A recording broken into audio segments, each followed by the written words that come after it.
Welcome to our channel. Today we how to create a mobile game with Unity easy tutorial step by step clearly.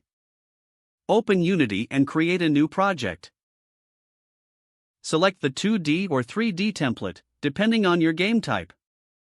Set your project name and location on your device. Click Create to generate your new project. Familiarize yourself with the Unity interface.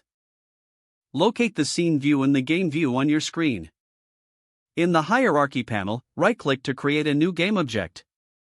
Choose 2D object for a 2D game or 3D object for a 3D game. Add a sprite or model to represent your player or character. Adjust the scale and position in the Inspector panel as needed. Create a new script by right-clicking in the Project panel. Select Create and then C# script.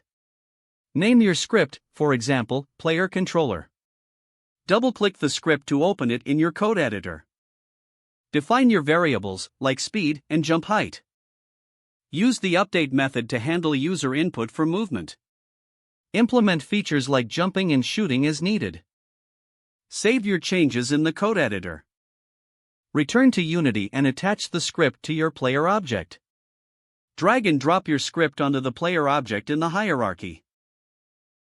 Create a simple terrain or platform for your player to interact with. Add colliders to your player and terrain objects. Test the game by clicking the play button. Monitor for any issues in the console and tweak as necessary. Once the basics are working, focus on graphics and sound assets. Import assets by dragging them into the project panel. Create a game manager script to manage game states. Implement score tracking in player lives in this script. Set up camera following by attaching your camera to the player. Adjust camera settings in the inspector for optimal gameplay. Don't forget to like this video and subscribe to our channel for more step-by-step tech guides.